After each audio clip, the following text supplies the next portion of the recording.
נמצא איתי עכשיו ראש עיריית חולון מוטי ששון. שלום אדוני. שלום וברכה, מותק. מר ששון, הרבה תושבים בעיר טוענים שמועה זדונית. אני לא זומבי. לא על זה אני מדבר.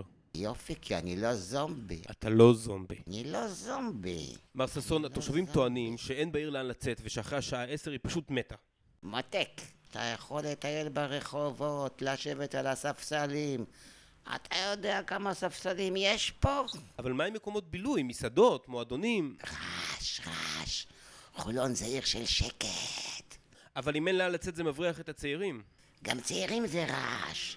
מר ששון, כבר 20 שנה שאתה... לא זומבי. 20 שנה שאתה מחזיק את הכיסא והעיר חולון רק מדרדרת. למה מדרדרת? כי החינוך למשל בירידה. הקמנו מוזיאונים. אין בנייה למשל של דירות חדשות. אנחנו בונים מוזיאונים. גם רמת החיים בירידה. רמת המוזיאונים בעלייה. במילים אחרות, אתה טוען... קראת לי גמד? אני לא גמד. מה? מה? מה? מה?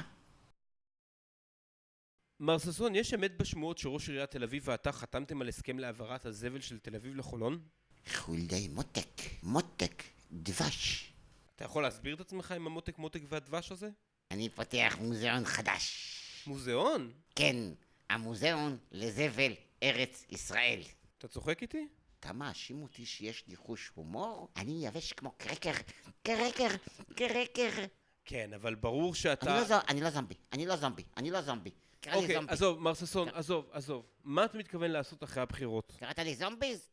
שקט! טוב, מר ששון, אני רואה שאתה לא ממש שקט, בהקשבה, שזו שקט. גם אגב הטענה של תושבי חולון, אז אני רק יכול לאחל להם שלא תיבחר לכהונה נוספת. לילה טוב. אל תקרא לי זומבי. שיו.